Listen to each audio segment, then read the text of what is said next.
From the Ben Pixel Studios in Las Vegas, Nevada, this is Phone Booth Fighting, a free weekly podcast covering the world of mixed martial arts and far, far beyond with that guy, the two-time UFC heavyweight champion Frank Mir, current Bellator heavyweight competitor, and this guy, Richard Hunter, two-time funniest man of Reno, blue belt Naga, silver medalist, and retired MMA fighter. Yeah, retired. But, I'm one of those guys, as soon as you retire, everybody's always talking about a potential comeback. That's right. Yeah. Hey, dude, I'm all about you doing it again, and I'll even support you, fucking train you full-time.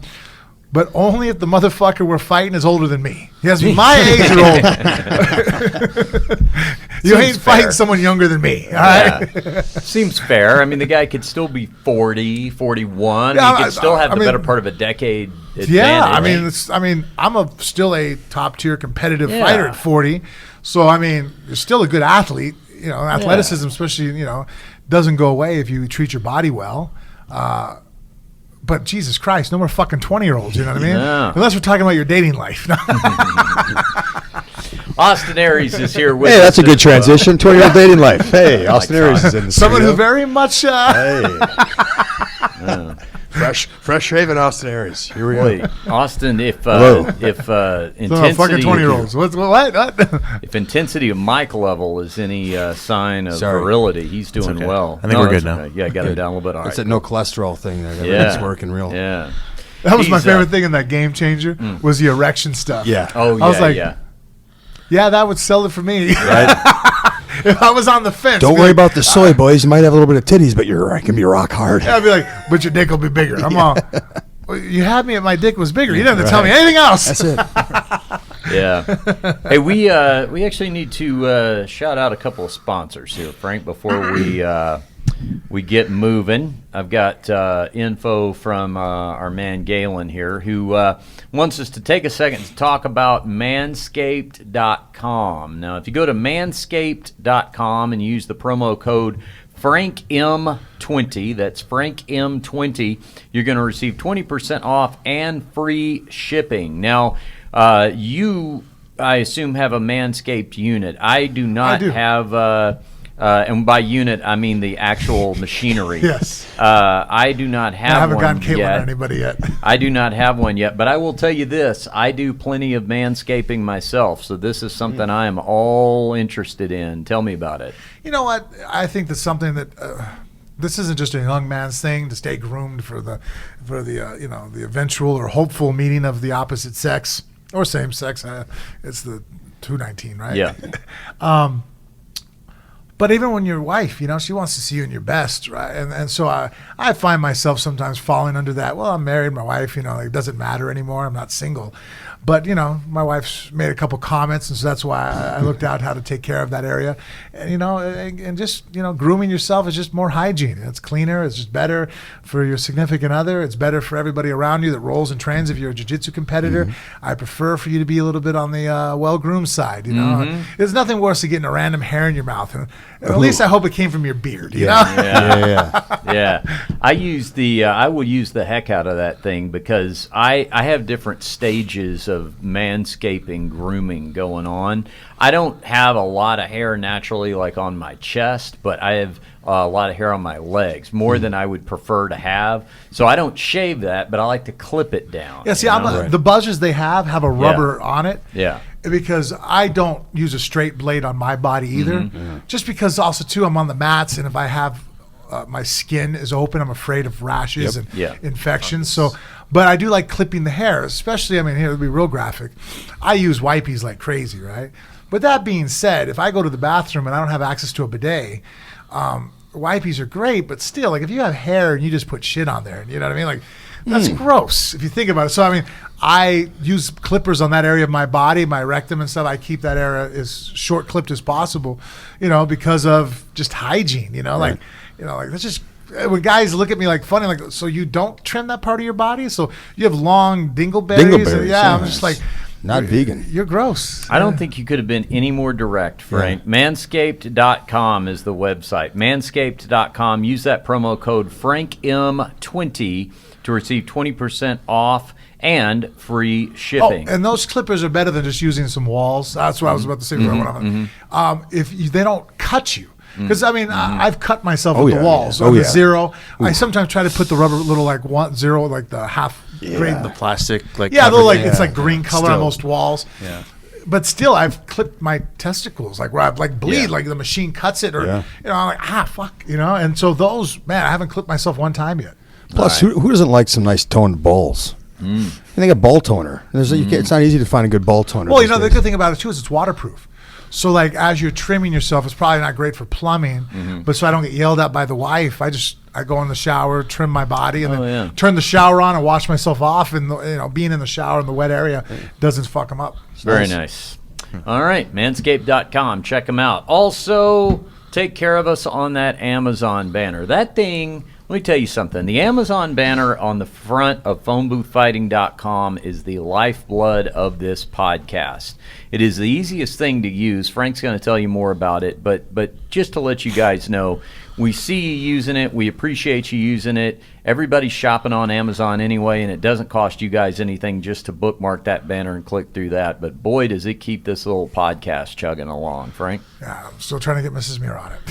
Well, Mrs. Kelch is conditioned to using the Amazon. Yeah, well, I yell at her and I say, did you go to phoneboothfighting.com? She goes, I don't give a fuck. And I'm like, but go to the fucking website. And she finally does it. I know. I got to look over to my wife next time she's shopping and just take the phone from her. Yeah. Or now, what happened last time? We had an Amazon order. She went, I put shit in the cart, so you can click buy. So she just puts it in the cart, and then I that way I get to go over it and go, what's this, Okay. And then I go to the website and do I don't know why. There you go. So just tell her, like, put it in the cart, and then I'll buy it. Because we have the same account. So be like Mikey. Yeah. Go through the Amazon banner on phoneboothfighting.com. By clicking on that, it'll transport you to the Amazon page. At that moment, any of the shopping you do for your wants and your needs, a small percentage will come back here to the show at no extra charge to you. We appreciate you for doing that. All right. Frank, I'm going to start off with a tweet. Someone tweeted us, one of our regular listeners. Mikey, you going to put it up? Or? Actually, he doesn't know about it. No one knows. I'm blindsiding you with this.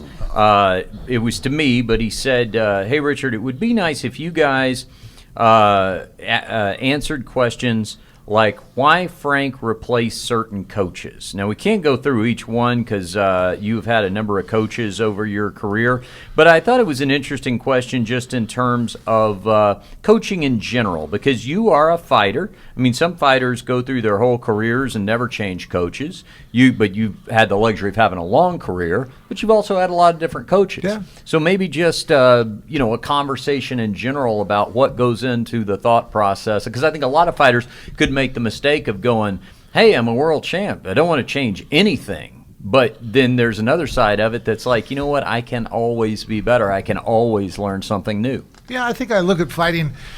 I am a business, and my employees are my coaches, essentially. If I don't make money, they don't make money. I'm the one paying them.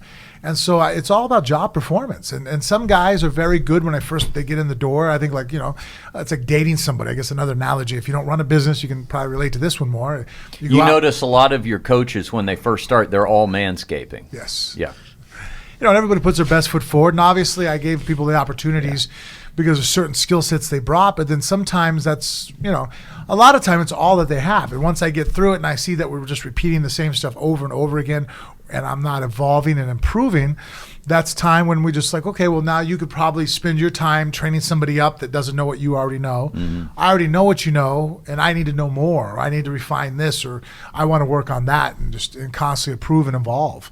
And so, fighting in martial arts is more akin to probably a college career, as far as, you have different professors and some help you out more than others. But sitting there going that I'm going to get all my knowledge from one person is crazy to me. I'm one of the most intelligent mixed martial arts experts in the world when it comes to the art of mixed martial arts. And I still, when it comes to coaching my daughter, I hire other people that help me out. That's a good point. That is true. I'm not the end all of knowledge. Yes. I'm not. I have some good ideas, and I know enough I know if someone's good for a position, But that being said, I mean, she goes down and trains jiu-jitsu with Drysdale and Hafi and Marcelo down there at Drysdale's.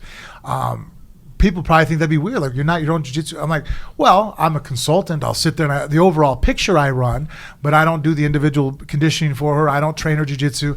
Princey trains her boxing. Pat and the guys over at Centennial McGregor, are coaching her wrestling. I have different people that are also experts in different fields. And as she evolves, if I see that she needs to learn more of an upper body game, I'm going to find the best coach that can teach her that, and we're going to move away from that coach she currently has, and we're constantly going to be trying to improve, because at the end of the day, and I think I've said this more often than not, if you want to be a number one professional fighter, you have to be selfish. There's no ifs or buts about it. Like, you can't put other people ahead of yourself. I can't worry that this coach's feelings are going to be hurt. I'm upfront with people and I talk to people. When I've let people go, is it the most exciting experience? No. I just say, hey, business wise, I'm moving in a different direction. Yeah, I've seen you do that, and it's not. No, it doesn't have to be acrimonious. No, I try to, and I leave the door open. I think that a lot of coaches, just like a lot of fighters, that identifies who they are. So if I sit there and go, well, your coaching no longer is what I need. I need coaching from this person. It's hard for them to want to maintain a friendship with you. It'd be like, I guess, if as a fighter you get fired from a company, they're like, oh, we can be friends, or girl dumps you and goes, well, I don't like you as far as a male to have children with, so you're not my typical idea of a male, but we could be buddies. That doesn't really work out that often, but I'm always open to it. It's nothing personal. I'm just I'm a selfish human being when it comes to my fight career, and hell. Here's an example.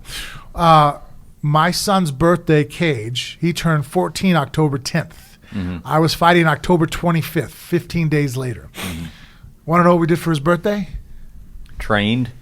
I trained. We didn't do absolutely shit. Yeah. That morning I woke up, I wished him happy birthday. My wife, I think, we got him like a little cake. There was no presents, there was no card, there was no celebration. Now, once I had the fight, he got to have a celebration. I took him he's been wanting a pair of Gucci shoes. I took him to Gucci. I said, knock your socks off. Pick any pair you want, And I even had a conversation with how proud I was of him, that he wasn't butthurt. He didn't act like a dick. He didn't mope around the house. He was like, Dad has a fight in 2 weeks. Yeah. My birthday takes second fiddle. And, for a 14-year-old kid to do that and understand that, guess what? My fight career, winning or losing, is going to have a lot more impact on your life than whether we stop everything and have a birthday party. And a lot of people could probably think, they're like, dude, that's insane. I thought you were, father of the year, and here you're telling me that you didn't have a birthday party for your kid. I'm all, well, that's because we're lions. You know what I mean? Like, if I don't eat first, and if I'm not taken care of, the whole tribe dies. The whole pride is going under. And so, but my kids and we all understand it. Now, once my fight's over with, I'm no longer number one, and waits until the next fight comes up, and then 10 weeks out I become the number one person. Probably. What's that? I see you probably go down to number 5. Yeah, if he's lucky. Yeah, number 5 if it's lucky, because I think the dogs still beat that's me. True. So number 7, right? Yeah. 2 dogs that come before I do.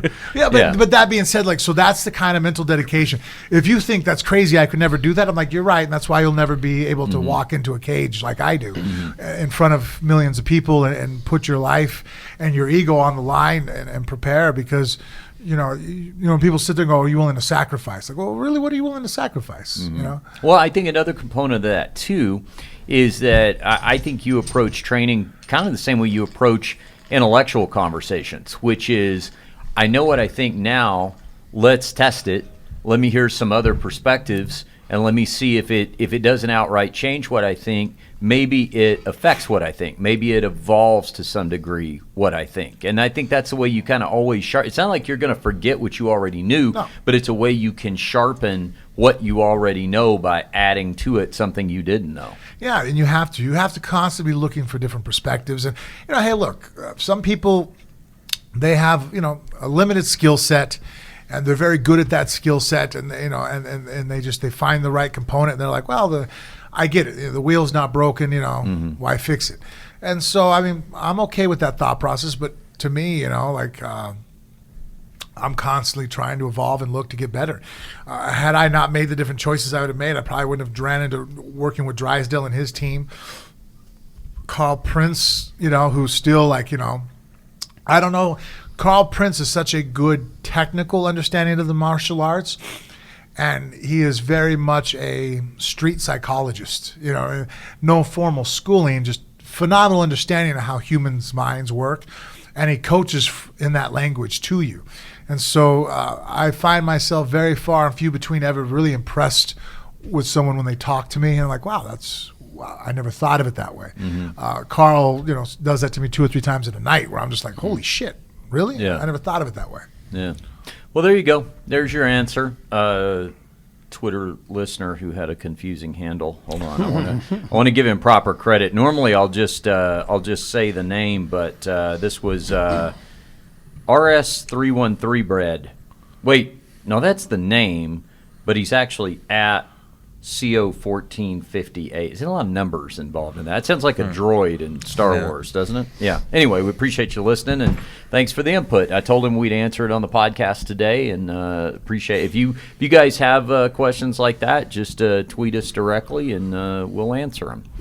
Did you catch any fights this weekend? Did you see any Masvidal Diaz? Yeah, 3 rounds that lasted. Yeah, you at the stoppage, at the one-sided nature of it all. Do you think it was going to be more competitive? I thought it would be more competitive. Yeah, obviously to the stoppage. I didn't think his cut was that much worse than what he had against Anthony. And so Pettis. Yeah. And me, I'm a little bit of a conspiracy theorist. So I was like, I wonder how much the doctors are being leaned on to stop the fight so they can get the Cotto fight started, or the Canelo fight started. Oh yeah, did you hear that story? Yeah, Canelo had Canelo was gloved up, but Kovalev was sitting on the couch waiting. Like I was sitting there because I was actually out to dinner. So yeah, the first round before I got to go home and watch the fights, I was following online, and I saw an article up. People were just like, "Holy shit!" You know what I mean? Like you couldn't put the UFC feed on without seeing they're holding back a fight right now, and I was like, "Wow!" And it was actually a proud moment as a mixed martial arts artist. I mean, look, I turned pro in 2001. I remember when boxing community laughed at us. Yeah, we were basically, like a bunch of thugs and rejects. And now it's like, the number one star in boxing, had to sit and wait for the UFC to be done. And it wasn't even like we had a real title on the line. Yeah. Did you hear the story? Oh, a lot of times boxing doesn't have a real title on the line either, but point taken. Did you hear the story, though, that they put the Masvidal Diaz fight on the Jumbotron at the MGM Grand? And I guess they called Dana White, asked him if it was okay to broadcast it, and he gave them like a verbal okay, and they just started broadcasting. I thought that was interesting, especially the fact it was a pay-per-view fight, Yeah, I kept the fans there at the MGM were sitting there pissed off waiting. Yeah. Well, I'm sure they paid. Like, I know if you're a bar, you don't just pay the $65. You have to pay more. True. If you're using it to get people in. So I don't know if they pay that might have been a good I think from a PR standpoint, the optics that they're going to hold off the bar. I'm sure Dana was pretty. You know what I'm saying? Just Dana for that too. alone, the value of the optics of that they're going to put it over here and broadcast it and hold this fight off. And people always ask why do you keep fighting or why do you keep making money? And different people do different things. You got to remember, Dana, his ego is like probably most rich people. Dana's made enough money. I mean, Jesus, he could have retired when they sold the thing. And his kids are never going to have to work another day in the life, So Dana, I think that monetary value, but I think what you're saying, the optics, the idea of not only you guys sitting there waiting, but now we're going to show the fight that you guys are. I think that whole way of that write-up, I think that in itself was priceless. And you couldn't have. Yeah. And I don't know if the numbers were right, but I saw a meme that said basically – take home of the boxing, $35 million.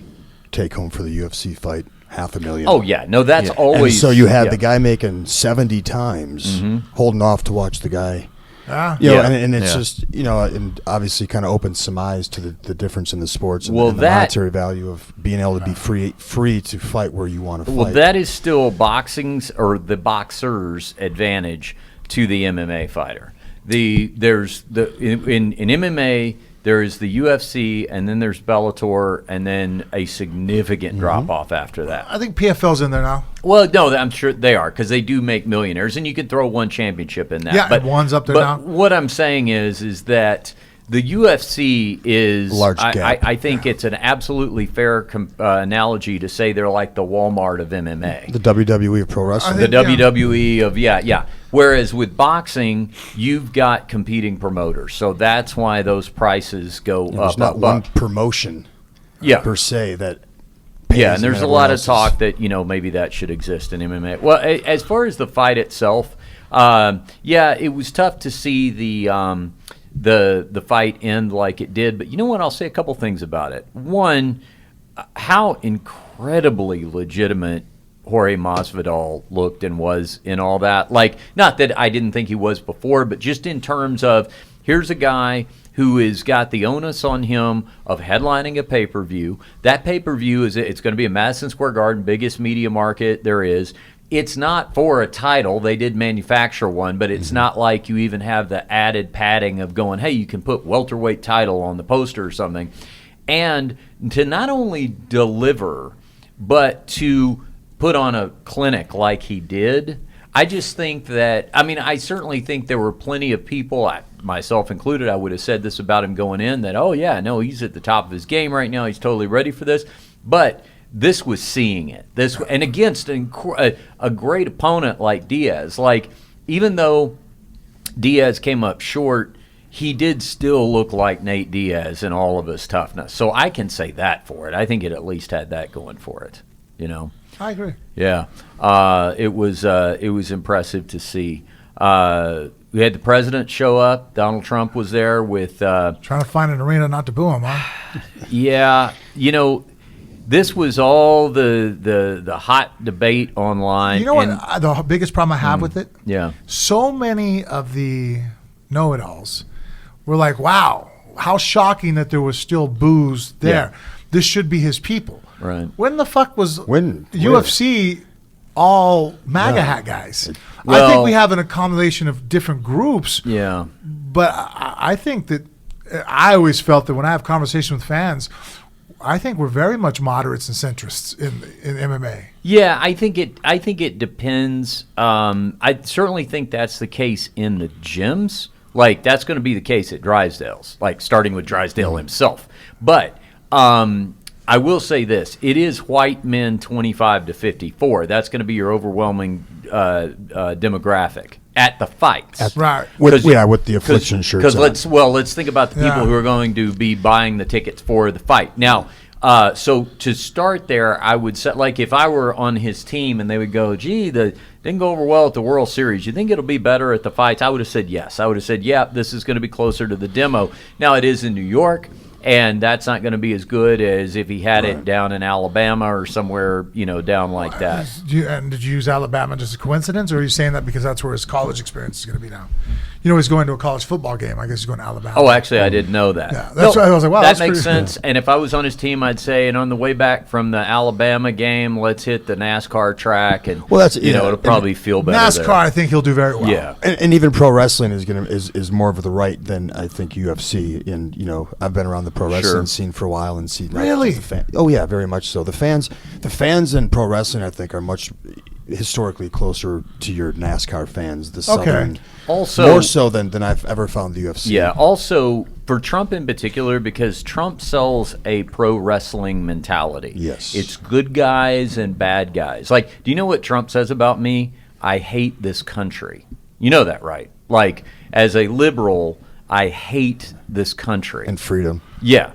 So, I mean... That's funny. This is going to be a soundbite for Richard Hunter said himself, I hate this... I mean, I hate freedom. It's ridiculous. Like, you kind of like, you got a half smile on your face because you're like, are you joking? Are you... But no, I mean, that's the thing. But what he understands is you have to paint the opposition as villains, and that is what you have in pro wrestling. Yes. You have dastardly bad guys. Over the top characterizations, overgeneralizations of people. I mean, that is pro wrestling. And he's the only president who's ever headlined a WrestleMania. He's in the Hall of Fame. He's in the WWE Hall of Fame. Hall of Fame. I didn't know that. I knew he did the wrestling matches, but So I got to say this though. I didn't get too caught up in the who's booing, who's cheering, because then everybody's responding. No, look at this clip. This clip was shot from a different angle, and you can clearly hear cheers.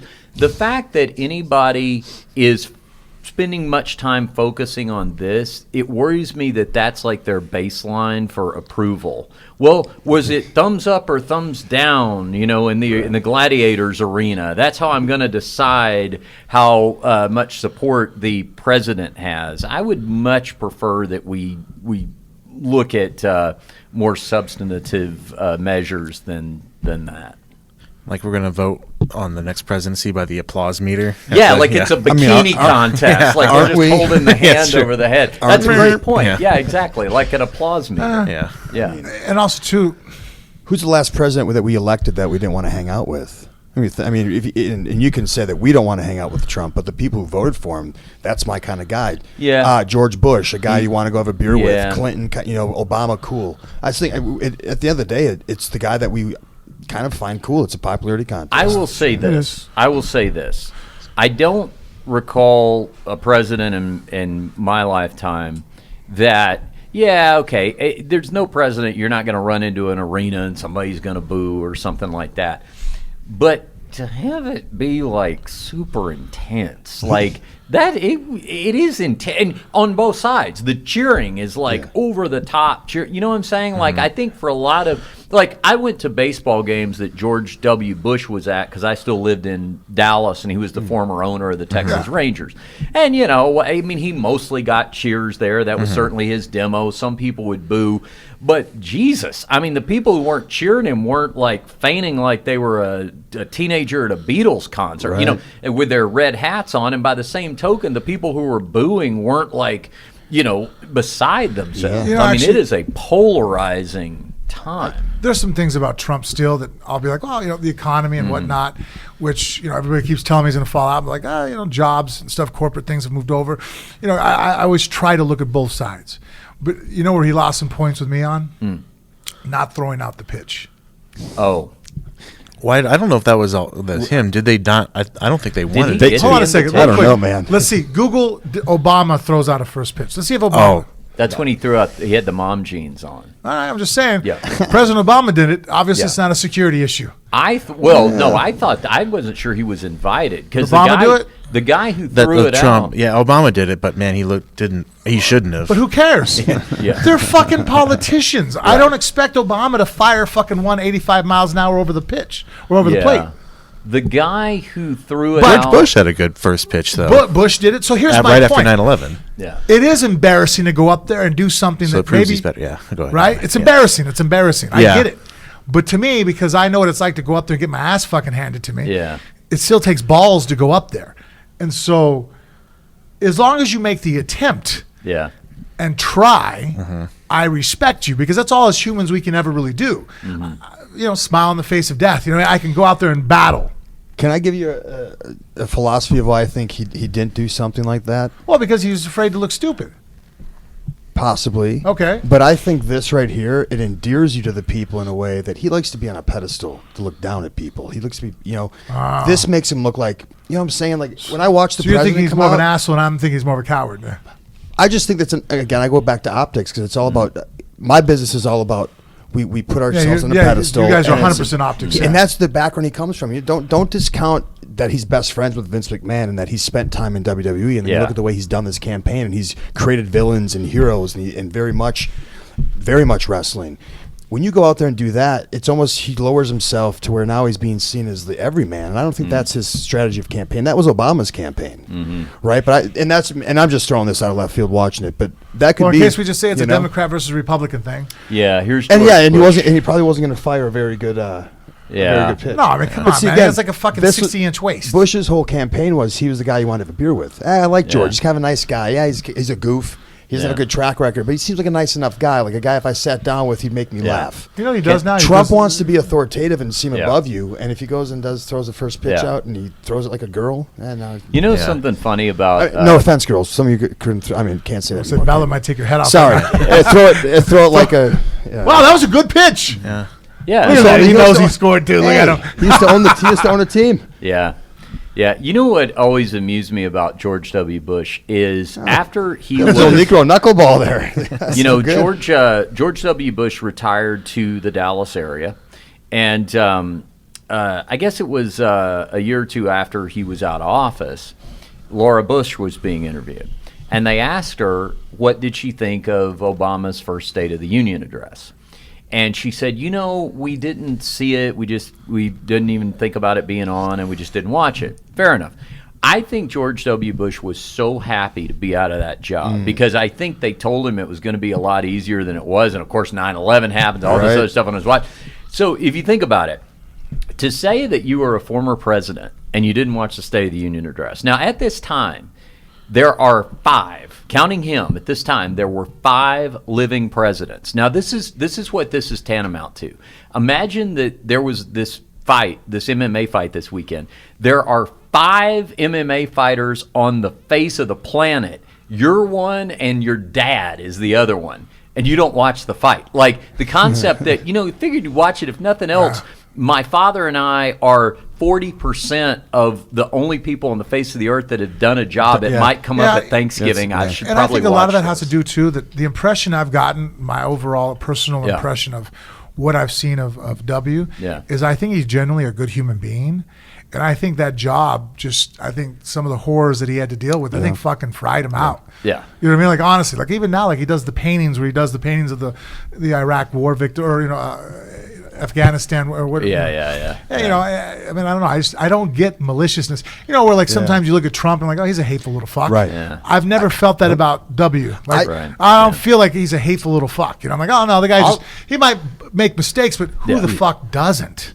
I don't think you ever thought that. Like, I think up until like some weird point when they had some family dinner and they're like, George, we have to talk to you. So Jeb's not going to be able to take this job. It's going to have to be you. He's like, well, what do you mean? I'm not. That's not for me. I'm not very presidential. That was Jeb's job. No, it was all for Jeb, and then something happened, and George W got pushed in there, and he's just like, what the? It was manufactured. It was kind of like the first boy band presidency, kind of. But I'll tell you this. I'll tell you who has benefited from Trump's legacy is George W. Bush, because now everybody looks at that and goes, here's the thing about George W. Bush. He didn't have a lot of experience, but he surrounded himself by extremely experienced people. The difference now is Trump has no experience, and no one can be smarter than him in the room. So it's like you've got to hire a bunch of dumb people. Yeah, it's starting to become a phrase now, like a Trumpian or something. Like if you don't apologize at all, never admit guilt, never admit fault. It's a Trump. Or I forgot. There's some of his paintings. Yeah. Is it pretty good? Hey. That is pretty good, right? Yeah. I mean, I'm not an artist, but I'm impressed. That's certainly better than I could do. Oh, look, there he's working on his little easel over there. Look at that. Yeah. That's funny. I oddly want to buy. You can see these on our Phone Booth Fighting YouTube channel, by the way, if you're for my place wanting to see what we're talking about. Jeez. All right. Well, since we're on this subject, there was some big news today because Gordon Sunlen, who was the ambassador to the EU, has changed his testimony. Yes. Okay. He all of a sudden realized he might get charged with perjury. And so he said, I suddenly remembered something. Can I come back? And so he's now saying that he does remember now telling the Ukrainian president that the deal was the money, $400 million, was going to be on hold until they issued the statement about digging into Biden stuff. We talked a lot of politics in the past. Kind of haven't done it so much lately. We touched on it here and there. I know last episode we did. But we have really not had a state of where does this all sit. And I'm going to tell you, as you recall, fortunately it's all on record, I never called for impeachment of Trump when the whole Mueller thing was going on. I said I think that there's definitely going to be obstruction of justice. I don't know if we got to collusion, and I don't think they got to it. And impeachment would be a terrible day for everyone, no matter what. This is nothing to celebrate. This is sad, sad, sad, and it should be avoided at all costs. But I tell you what, we're here now, and the reason we're here now is because, and that's why you get a trial in the Senate, so we'll see how everything shakes out. But if you've got this kind of abuse of power going on, I just don't know how you defend this. And I'm not sure what I know you're conservative, Mikey, but are you thinking this is something you can defend? With stuff like this, same thing with the Russia thing. It just call me when it's over. I can't follow this. Like every twist, every turn. It's like call me when it's over. And like I never read the transcript, but it's just like to me when he released it, it's like he released it. So what? And it's a transcript. It's word for word. It's actually not. It's not a transcript. It's a summary. It's his summary. But let me tell you, his summary is bad enough. I mean, if you just say, look, okay, here it's like this. It's like this, because the one of the defenses you'll hear is, well, he wasn't coming after Biden. He wanted to crack down on all corruption. And he referenced Biden, but he was talking about all corruption. It's like if I say this. Yeah, but that argument's thrown out of the water the minute you sit there and go, well, who are they supposed to report to? Oh, my personal lawyer. Yes. So there's corruption, and you don't want them reporting to the agencies that work for the U.S.? No, my guy that has no security my personal clearance. guy here on the side. Yeah. No, you want dirt. Right. You didn't want to come on. And to use that defense is like if I said this. I am coming out right now. I want to eradicate corruption across all of America. Now, we're going to start with my ex-wife. But after her, then we're getting to everybody else, okay? We're going to randomly start with her. I mean, I just don't know why. I get if it's, look, he's on my team. I want him in there. I didn't want Hillary Clinton in there. I want somebody who's going to do what he does as opposed to somebody that is what Joe Biden's going to do. I get what your political inconvenience is, but here's where I would be at. Like, I desperately want universal health care, right? That is something I really, really want to see in my lifetime.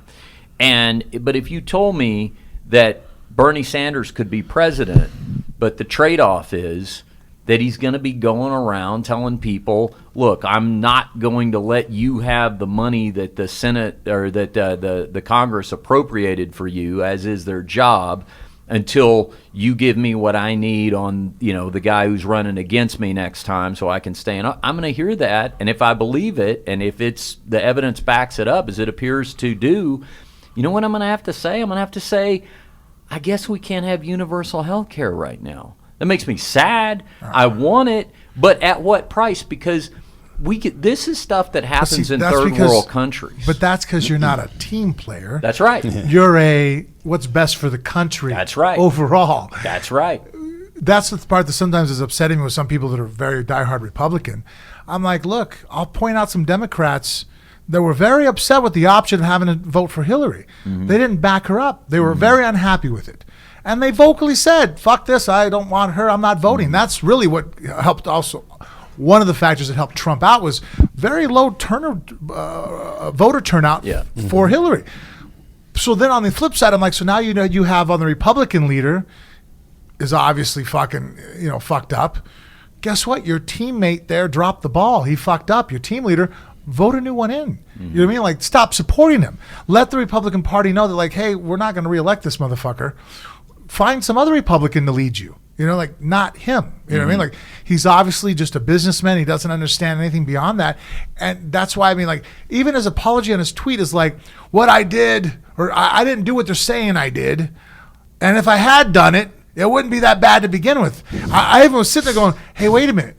Did he read about the narcissist prayer? Because I think he's quoting it right now. Is that OJ? Like, I didn't kill her, but if I did. Yeah. And if I did do it, it wouldn't be that she deserved it. Right.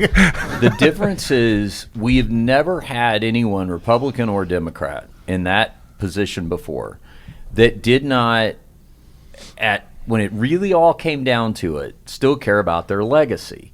And even Richard Nixon.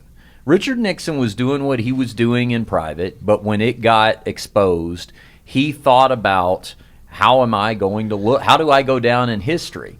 Trump doesn't think about that. What Trump thinks about is when all this is over with, I can still go to Bozeman, Montana. They're going to find 20,000 people to pack a football stadium, and they're going to treat me like I'm the king of the world. And that's all that's going to matter, not what the history books say. And here's the worst part, not what the Constitution says. If I find it absolutely, and I try to entertain all arguments, but if you're trying to tell me that if you could resurrect Thomas Jefferson and tell him that a sitting president was going to go to a foreign power and say, before I give you this, give me this dirt on my political opponent. If you are going to try to convince me that founding fathers would go, no big deal. I don't. It's bullshit. You know what? That is bullshit. There's an old HBO special I saw many years ago. I think it was like the History 101 with was it the comedian? Robert Wall. Robert Wall, right? I remember we did that. And basically, he would tell these stories, and at the end, it was kind of like, is it true? I don't know, but if everybody else believes it, it is true. Yeah. That's what history is. You know, he was talking about everything from Revere. Paul Revere only went 19 miles, and the other guy went 200 miles. But Paul Revere's name was more musical or more, worked better in the poem and the song, And so now he's the one that we all talk about, or like the English using their middle fingers, and that's where the fuck you came from because they pluck you and in the end, he's like, is it true? I don't know. But if everybody buys it, that's the truth. The Republican Party learned a lesson from Trump. I think for as much as I knock on his everyday intelligence, his mastery of understanding how to manipulate people, because that's what he's good at. Yes. He's a people manipulator. He's not a good businessman. I mean, he's bankrupted his business 5 different times. That's fucking horrible. You know what I mean? Nobody wants to do business with a guy because they know he'll fuck you over. It's like, Trump, he has a fucking bad reputation in the business world, right? And so he's not a smart numbers guy. He's not a product guy. He doesn't an idea guy. Phenomenal manipulator of people, though. And you see what he does all the time is that whatever, like he wants to do that fireside where he reads his version of the transcript, right? I'm like, because he knows that if he can get people to believe him, that's all that matters. That becomes the truth. And the Republican Party's learning that too, because look what they did when it came to the closed doors interviews with the whistleblower, right? Which was all according to the procedures that fucking what's his name, Barnum, who was the last Republican majority leader? Boehner. Thank you. Fuck. Boehner. They said it. So the Republicans made these fucking rules that the Democrats are now following, and they stormed the fucking assembly going, they're not letting us in, closed doors, this is bullshit. They're not fucking retarded. They all know that A, they were on the list and they were allowed to come in there, and that B, all the procedures were legal, and are being done according to the letter of the law. Cross your T's, dot your I's. They're not fucking dropping the ball on this one. They're like, dude, you fucked up. We're not going to fuck up and let you off the hook. We're going to we got you. And so when they stormed there, and I'm like, oh, wow, there's people that are going to watch that and think that, see, the Republicans or the Democrats are doing this. And now look at the Republican Party, the guy Matt Gaetz. I'm like, he knows that what he's saying is bullshit. It just sells well. But it sells. But well. It's like, but that's the narrative. I'm like, but if I can get enough people to believe this narrative, it doesn't matter what the Constitution says. It matters what every American believes it says. I have to think that a lot of the people who buy into this stuff are new. I think that, look, Colby Covington, let me bring back to MMA for a second. Colby Covington has never registered to vote. He's never voted. Really? Now, he says, and this guy, Jeremy Botter, actually unearthed this, because you can look up, you can't tell who somebody voted for, but you can tell if somebody's registered to vote or not. Well, he never registered to vote. So he didn't volunteer that information. It got exposed. But after he got confronted with it, he said, well, I was never interested in voting until Donald Trump came along. That's the problem. The problem was that he is the quintessential example of someone who was bored to death with all of this reverence for the office and Constitution and government until an entertainer came along, until a carnival barker. And then now he's interested. You know what, though? I honestly think this now. I think we're just realizing it. And then 30, 40 years from now, people are going to have the same conversation and go, wow, politics is entertainment. That's all it is. But I mean, if you go back and read like Machiavelli type stuff in the Medici, right? That's what it was back then too. Right. Like I think this is what leadership in the human race has always been. it's a circus. It's like it's a popularity contest. It wasn't always who can make the best decisions for the tribe. It's who the most popular guy in the tribe was. Who wins? Who wins the class president, or who wins the homecoming king and queen? The smartest one in the school, or the most popular one? I just think it's always been this way. Yeah. I think that Trump just makes it seem that much more obvious to us, or we're just of age now that we realize it. And he has nothing else to really substance to back it up. Once you get past this, you go. And going to your point earlier about Obama, legacy. if you look at the way Obama spoke, he spoke almost like a preacher in the way he carried himself and spoke. I mean, and that was his knack. But it still was very mesmerizing. Yeah. Sure. I think they're all like that. Like, shit, man, I'm going political. I think I can do this. And going back to wrestling, when you cut a promo, it is about, the best promos in wrestling are guys that have this cadence and they have something to it, and every time, and it bounces and it talks to you. And politicians the same. If you go back and look at our presidents, when they're being imitated, they're all very easy to imitate, from Clinton to Bush to Obama and now to here. They have a very speech pattern that is mesmerizing, as you said, and that's stuff that is thought about and used on that campaign trail. All of those things are true, but what's changed recently is that there were unwritten rules, there were gentlemen's agreements, there were unspoken understandings that we're only going to go this far. I keep going back to Nixon. Do you know what the most shocking thing ever said by a president in the White House briefing room was, right up until Donald Trump? It was when Richard Nixon said we're going for a Bill Clinton joke here. No, it wasn't. It was when Richard Nixon said to a member of the press, he said, well, no, the press is not getting to me because in order to get to me, I would have to have respect for you. Ooh. And that's exactly what everyone did. When he said it, there was a gasp. Everybody went, oh my God. That was the most like over the line, or most provocative thing that a president had ever said in White House briefing room. Now he just calls everybody human scum. Yeah, I mean, that's how quickly we've gotten to that. And I do agree that what everybody has quickly realized is, America will follow us right over this edge. They are happy to come with us, and I'll never make that mistake. I used to think, wait, there's a flat screen TV over the edge? I'm in. No. Like what you said, like you look at the deeper, right? And there's conservatives, I do feel, that are intelligent also, just as there's liberals. Far left. You have intelligent people in all groups. Yes, you do. But they pick out what best suits their life, and I get it. You're always going to vote in your own interest, right? But the average person is not very bright. We're just not. I agree with that. Average too. intelligence is very stupid. You know what I mean? Like, it's just not very, gullible. Right? So, that being said, it's like, why did Brexit work? Well, because there's easy concepts to get behind that are emotionally inspiring. Overly simplistic. Right? Overly simplistic. Sit there and go, these foreigners are coming and fucking us up and taking my jobs and raping our women. It's like, okay, cool. Like, that's what I'm like, well, how much more do you know about this trade, the visas? How's that going to work? I don't fucking know, but I just know this. I'm like, wow, you're making a decision. Like, sometimes I think that, like, I always felt that I was a problem, people like me in the world, because I'm very hesitant to make a decision because I want to know all sides of it. I'm like, okay, well, this sounds good. Well, what about this and what about that? And people are like, hey, Frank, you made a decision yet? I'm like, fuck, can you hold on a second? I want to make a phone call and ask this guy real quick because he's the argument to this, and I want to hear what he has to say. You know what I mean? Like, you know what I mean? Like, I listen to Ben Shapiro all the time because sometimes he'll say stuff. I'm like, I don't really agree with that, but he can thoughtfully explain himself. I'm like, well, fuck. Maybe I do agree. You know what I mean? Like, well, what do you think? I'm like, I don't really know. I'm hesitating because both sides look good. It makes sense, where a lot of people just don't delve that deep. It's just like they go for whatever that knee-jerk emotional reaction, and that's how politicians run. Build a wall, don't build a wall. It's like, I don't know, man. What about immigration reform? That's just not sexy.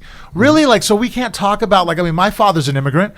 Why can't we talk about reforming the immigration policy to where everybody does it legally now, but there's a legal path to do so? Because right now, becoming an immigrant, to become a naturalized citizen or to become a citizen, it's very fucking difficult. It's about 10-year process. And if you don't have fucking money in the bank, or you have some kind of skill set, fucking doctor, nurse, fucking scientist, fucking engineer, you name it. But you have to have, if you sit there and go, well, I'm going to go work the fields, you ain't fucking become a U.S. citizen. Ain't happening, dude.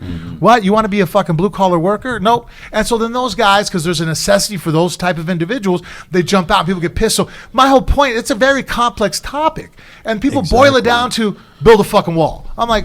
But that's everything. They break everything down. Right. I say that. Don't build a wall, build a wall. I'm like, well, hold on. What about people in the middle? I just want to. Can we talk about immigration reform? Like, no, I don't believe I'm against illegal immigration. I'm for legal immigration. I think that our country was founded upon the backs of immigrants. All of our ancestors are fucking immigrants, besides the Native Americans. You know what I mean? Like, just the way it is. But that oversimplification, just dumbing shit down to the control's emotion. The same way. You can't talk about reform because you can't get to the table, even talk about anything with friends. Complex problems are never solved by overly simplistic solutions. A lot of times they require complex solutions, but here's the problem. The answer won't fit on a baseball hat. Right. It's more than 5 words. No, you're right. long. Gun control's another one. If we don't have these problems, how do we keep dividing people every 4 years? If we solve these problems by coming to the table and finding a solution that's purple, a little bit of blue, and a little bit of red, well, then how do we divide you next campaign? But it's because nobody ever really commits to the actual solution. Which is sitting down and talking about all the difficult stuff and the nuance and the context they commit to 3 steps into the shallow end with the promise of what's on the other side, but then they never go any further than that, and they'll actually back it. Like, here's what blows my mind. The people that voted for Obama and Trump, and there are a significant number of them. I want to sit those people what those people voted on was personality.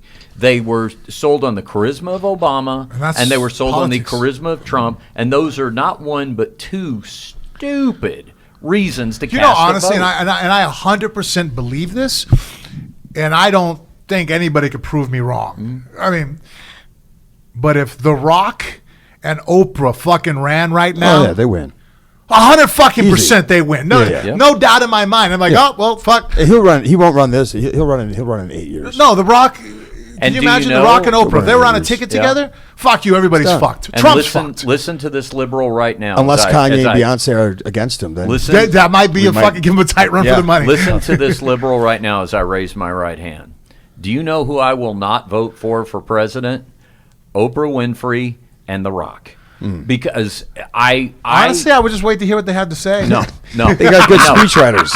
No. And let me tell you, because none of them are fucking in power. They're all fucking just no. Let me tell you, spokesman. The idea of voting for someone for president with no political or military experience is crazy, and the reason it's crazy is because even take. But they would win, right? Yes, I do. 100%. No, yes, I do, and probably do a better job. No, that's the problem. Okay, so let me give you an example. Like even somebody like Pete Buttigieg, who I'm not. That's not going to be my pick for president. But I've never heard his last name pronounced. Yeah, I've never heard it before you said Buttigieg. it. I listen to a lot of fucking. He's actually. I mean, he's an interesting guy. He's super smart. I think he's gonna have that fucking idiot though. I'm gonna go door to door. We're gonna go to the sheriff's department and pull guns from people. No, you're thinking of Beto O'Rourke.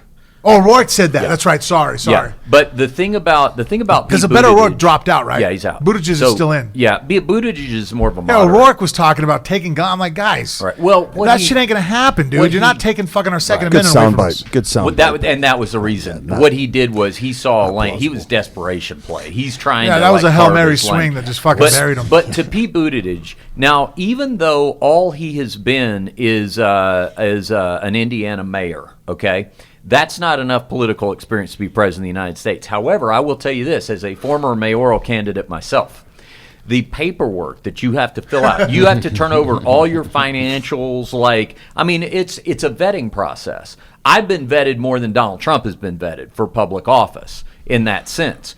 But up until the security clearance came along, but you get my point as far as what you turn over for the election process. Well, they're about to see his fucking tax returns, right? New York got him. Here's my point: if you have gone through that, then you at least know what obstruction of justice looks like when you're about to commit it. Do you see what I'm saying? Yeah. You would be in that office, and even though all you had been is a mayor of a mid-sized town, when you got right up to that line, you would know. You would go, oh, wait a second, too hot to touch. This is a room I shouldn't be in, because what they're talking about doing is going to get us all in hot water.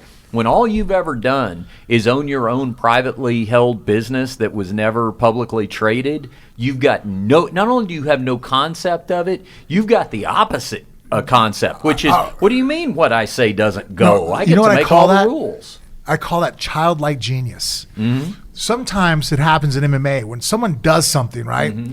And the rest of us all look at each other going, did you know you could do that? Like, no, I just kind of just assumed that you know what I mean? Like, yeah. I never thought to do that. Like, and I always kind of thought like that was against some rule. Like, that's not against the rules. Like, no, you can kick to the knee. For example, perfect example, when John Jones started stomping guys, Quentin Jackson in that fight destroyed his leg with fucking the oblique kick, right? That stomping side kick to the lead leg.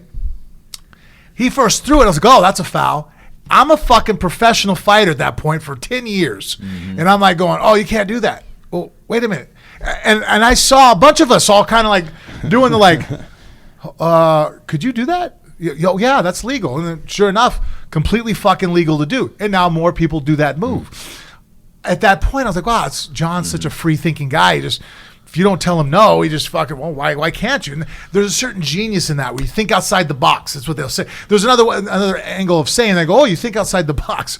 I think sometimes because Trump is of average intelligence, maybe below when it comes to just book smart, I believe that gives him an advantage sometimes. But here's the difference with that analogy. Here's the difference with that analogy, though. In that MMA scenario, that kick was never legal. It was legal wherever John Jones came from.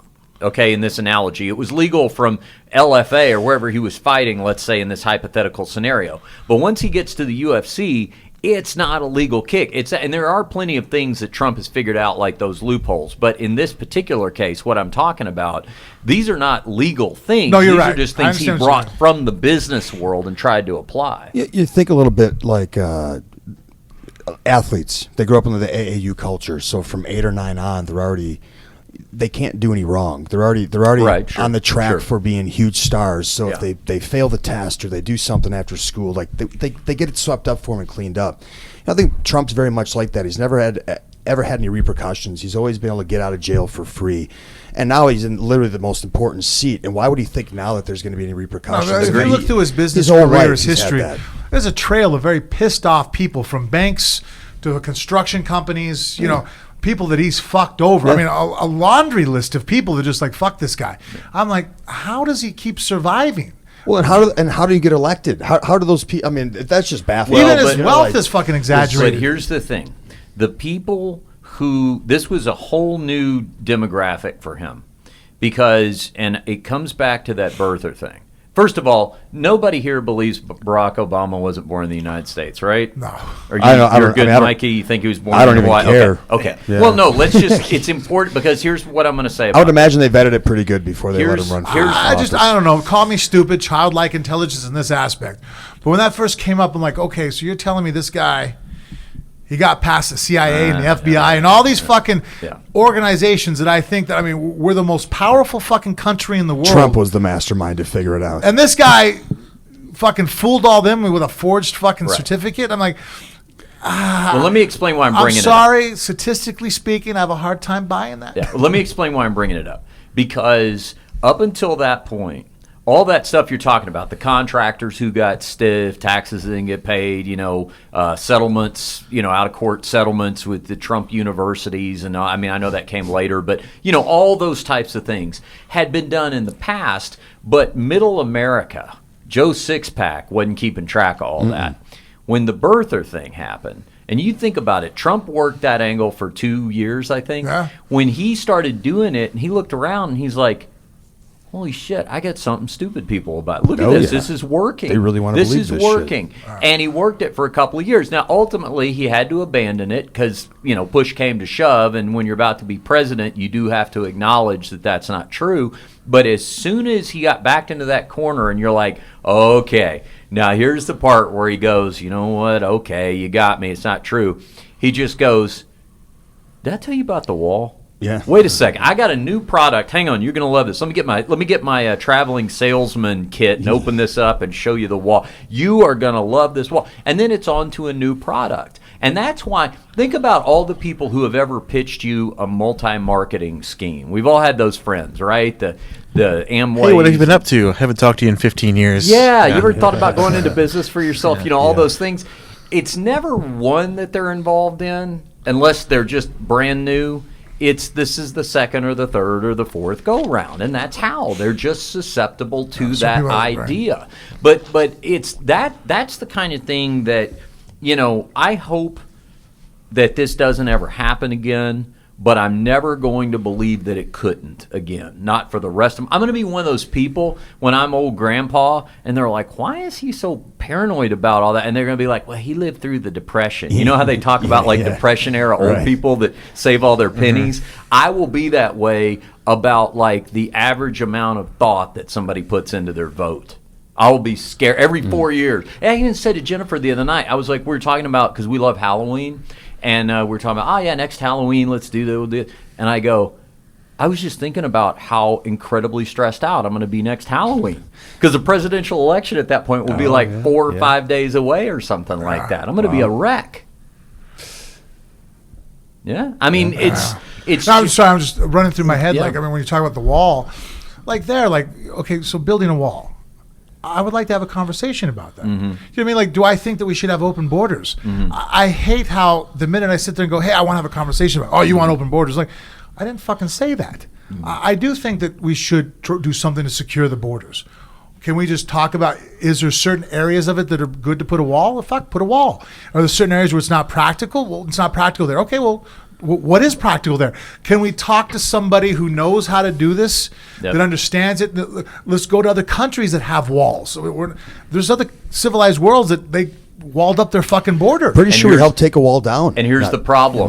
However many words you just said and all that, the other side is build the wall. More than 140 characters there, Frank. Words. Sorry. And everybody already drift out. No, you're absolutely right, because let me tell you something. Immigration reform is desperately needed. I mean, look, Mexican cartels are fucking scary. Yeah. Those are powerful, scary motherfuckers. Immigration reform is desperately needed, and neither party was being proactive about it. That is 100% fair.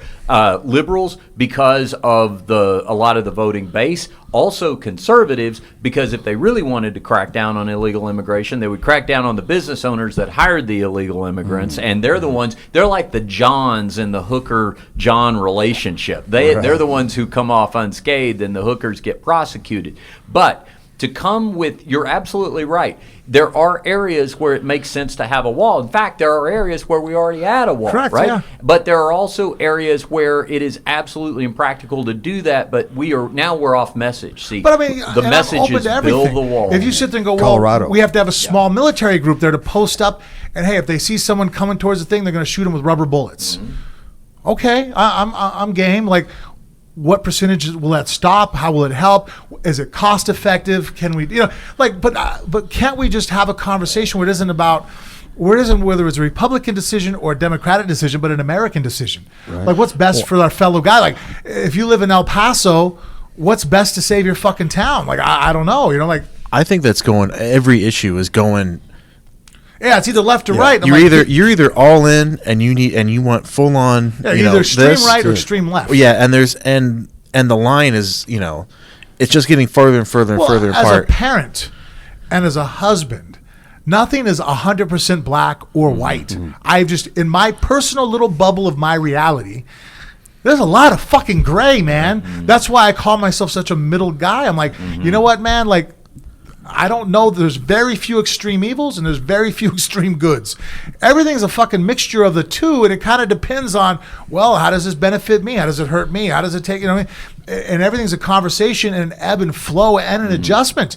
there might be one way I think now, and then all of a sudden a year from now my social situation changes, economic situation, like, well, that didn't benefit me then, but now it does. Maybe I'll bend this way. Everything's up for grabs, and it's a debate at all times. This podcast is a microcosm of that. And by that I mean this episode. Anybody who is an hour into this podcast right now, even if you don't agree with anything, we appreciate you, first of all. Well, we do appreciate you, but pat yourself on the back because you have been part of that discussion.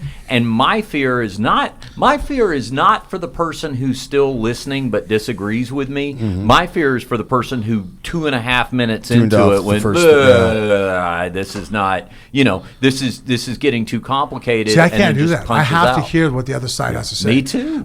Like last couple of days, I've had a lot of liberal channels on, hearing what they have to say. For the last 2 days,'ve had nothing but conservative radio boosting through my truck. That's what I'm listening to. I'm like, okay, what do you guys think about this? What do you think about that? I want to hear what both sides, and guess what? I call bullshit on both of them all the time. I'm like sitting there going, well, you're just caring about this. And I'm like, well, and really honestly here, you're just egging on this and you're ignoring this. And like, it's frustrating that there is no moderation in our country anymore. It was like, hey dude, like, what's wrong with being down the fucking middle? It's I call it the crayon box of America, right? And it only has 5 crayons in it. And these to me are the 5 crayons. It's red, blue, white, not white, and then the biggest crayon of all, green. And we divide everything up in those 5 colors. You're either red or blue, you're white, you're not white, and green trumps all. And I think we've broken everything down to those simplistic terms because that's how everyone looks at everybody. And it's like you're on one side of the political spectrum or the other. There's really no place to be in the middle to have those debates. Then you're divided by you're either white or you're not white. But if you have green, green is the money. Green is the money. I was thinking about the New Deal. Sorry, you're thinking about that. We're in Vegas. Yeah. Well, like there's an example. Like obviously, people listening right now at home can go, "Well, Frank, you sound very liberal, right?" But then when it starts talking about the whole LGBTQ agenda right now, I feel that all humans should have rights. Everybody 18 years of age, but there's certain things like that 12-year-old boy I just saw across my fucking feed. Who got the puberty blockers put in or something? Jesus fucking Christ! Yeah, I don't know this story. Like I'm a parent. If Bella says, "Dad, I want to go fucking play in traffic," I'm gonna sit there and go, "You can't do that." But I feel like I feel like I can, Dad. Yeah, I feel like I should be able to. No, you're not. There's times I tell Bella no all the time. She has an injury, Dad. She hurt her shoulder. I'm gonna go work out. The fuck you are. You're not gonna work out. You're not making the right decision because of the years on this planet. Your rotations around the sun have not given you enough wisdom to see where this decision may lead to. Right. Now, once you're 18, you know the fuck you want. Mm-hmm. Hopefully you still listen to what I have to say and have more experience. But if Ronan right now goes, "Dad, I'm going to go out here and do X, Y, or Z," and I'm like, "You want to do what? You're going to go fucking play on the roof?" No, you're not playing on the roof. Get the fuck off the roof. What's the story with the kid? But if my child tells me that they don't understand what sexuality they are and they feel they need some kind of, I'm like, okay, I understand that. We'll go to counseling. You know what I mean? Like, I'm not. I'd say you're 12. Give it a few years. Don't worry about that right now. Yeah, you're a kid. I mean, there's shit going on with you. Yeah, we'll get you some help. Yeah. You know what I mean? Like, to help you either come to an understanding or fix it. But if you're like, "Oh, I want to take hormone blockers." Yeah. No, the fuck you are. Yeah. You're fucking 10 years old. How about we'll take you off the hormones and the food that we've had you on since. Well, you don't get to make those fucking decisions for yourself. That's it. Also, at 12 years old, if Ronan right now says, "Dad, I don't want to be vaccinated," I don't give a fuck. Mm-hmm. I believe in vaccinations.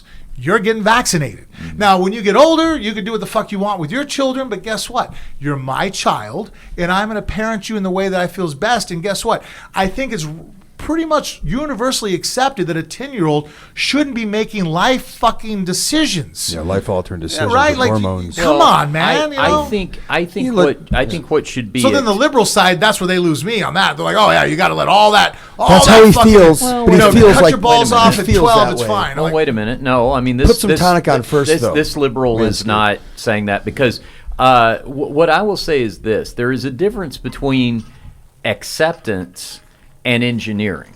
So whatever it is at 10, 11, 12, you are feeling in terms of your sexuality. I might be gay. Maybe I'm straight. I don't know. Maybe I identify. All those maybes. Okay. Well, let's see how it works out. Yeah. I love you. I'm going to be supportive of you. But you know what? Every 10, 11, 12-year-old is trying to figure out their sexuality.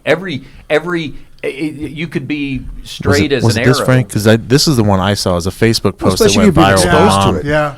You know, the mom posted this thing. Basically, this little boy got hormone blocker or puberty blockers,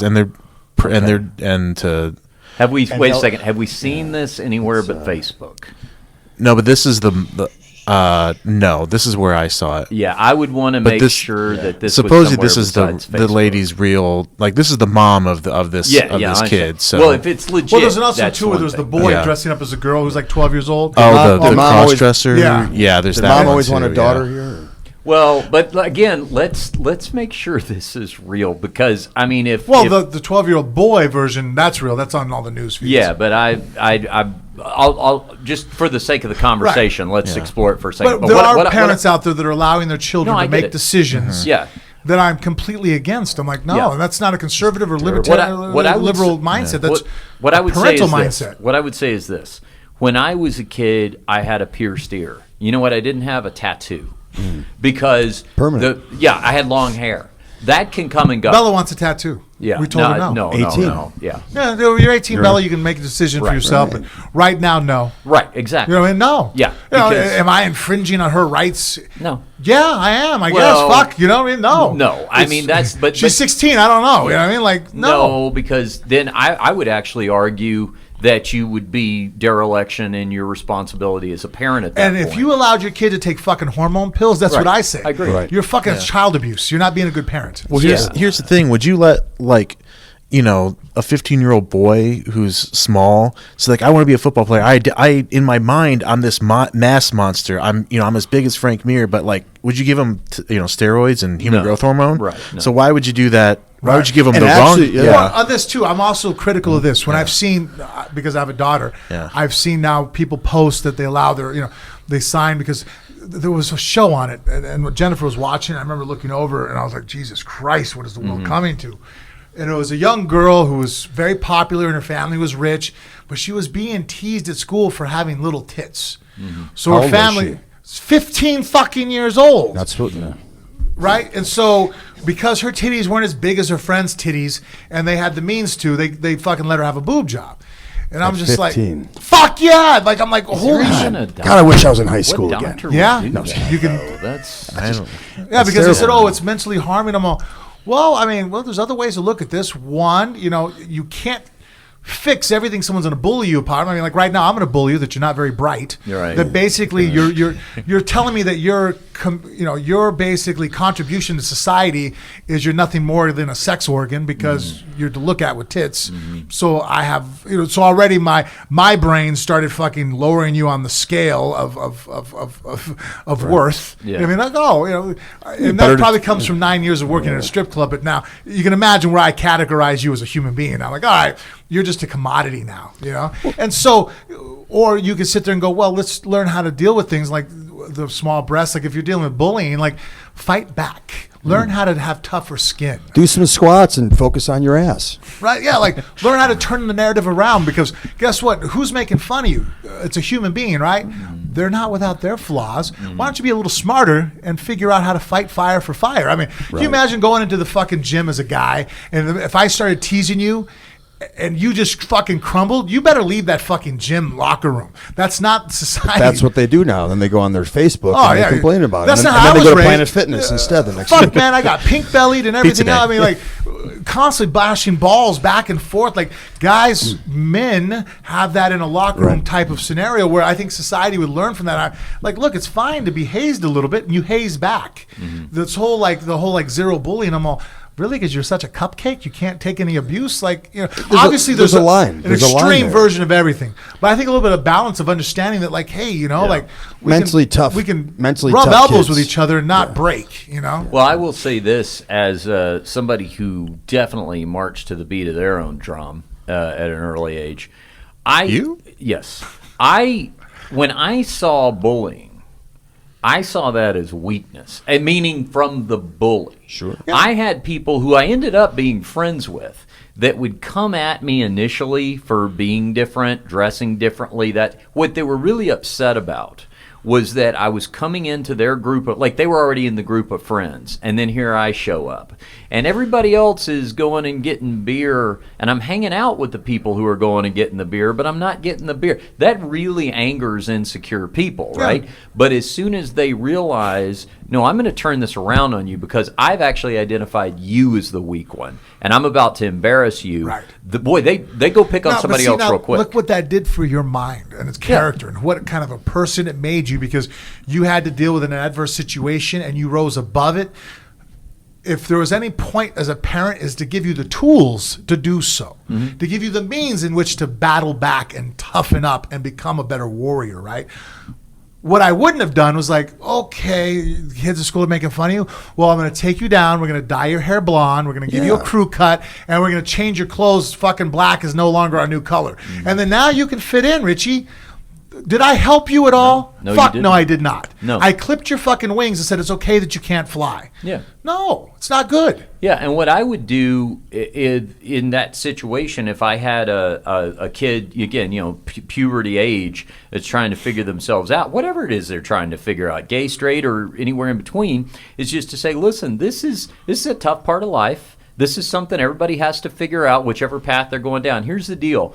I love you and I support you. So whatever it is, if you feel like maybe you might be gay, then okay, think that for a while. Let's see where this goes. Right. You're going to figure this out. But the difference is I'm not going to manufacture circumstance because I can't make the real world easier for you. Safe zone bullshit. Right. So that's fine. You just know you've got all the support at home for whatever it is you are, and go be what you are. Yes. But be a good version of it. There's just because but don't make any commitments either. I mean, just like, look, I don't allow drinking age. The rest of the world's 18, 21 in the U.S. pretty much. I don't trust you enough to make decisions about alcohol or to fucking vote for fucking people in office.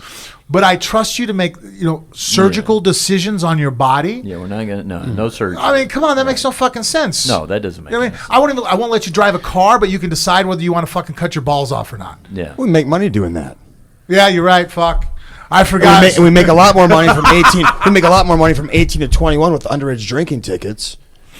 I mean, think of all the money we'd be losing out on. All the kids drinking and when they're. Anything else you want to hit on the show quick because we got to go train now. Yeah. No, I think we covered a lot of ground. Did we talk a little bit of fighting at least? We did. Yeah. Hey, it's Dana White's fault for inviting Donald Trump to the fights. That's what got us. Yeah, you mixed it up bad this time. On the topic. Yeah, I did see one funny meme though of because it showed and I honestly don't think Trump cares about the reaction or whatever, but what? What? I think he immensely cares about. Well, no, what he cares about is how it's covered.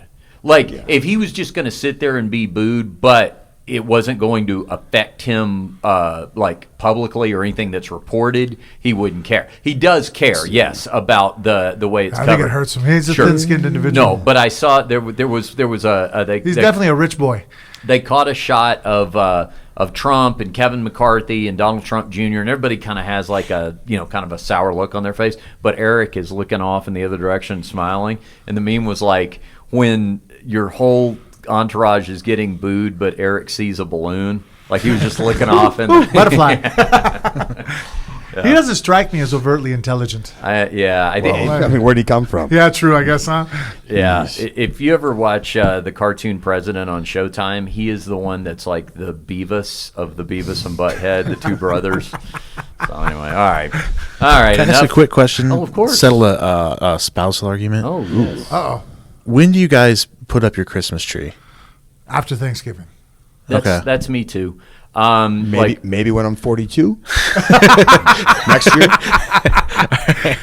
Awesome. You come over and experience Christmas at my house. We decorate. Here's what we do. We decorate for Halloween. Mm-hmm. Halloween stuff goes up at the beginning of October. Right. Comes down. It actually got to stay up to the weekend, so technically November 1st or 2nd or whatever. Yeah. Pull that down. There will be no decorations except for like some fall, autumn pumpkin type stuff around for Thanksgiving. But the big decorations. Wait a minute, because Thanksgiving, you've been to my house celebrating Thanksgiving. Oh yeah, we do a big old Thanksgiving. Vegans know how to do Thanksgiving, but I didn't know if because of the whole Native Americans being, Oh yeah, no. Is it a racist holiday? Is it now? Did I lose something? I'm not out of the loop, am I? No, Which one? That's The Native Americans came out looking good in that one. That was like, hey, we were trying to be cool, and then you guys freaked out. Yeah. But crush your enemies. But I put up I put up the Christmas decorations basically on that weekend after Thanksgiving. Okay.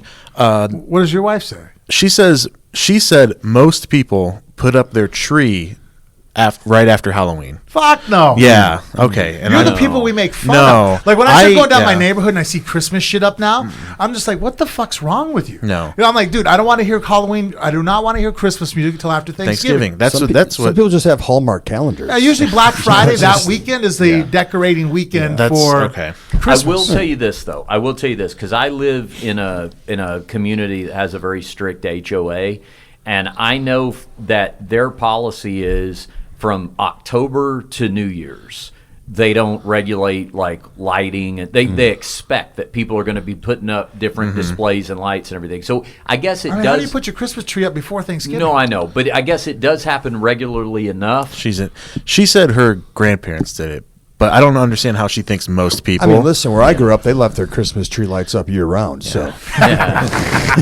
no, there is a house in my neighborhood that's already got like a big inflatable snow globe out on the. That's crazy to me, man. Yeah.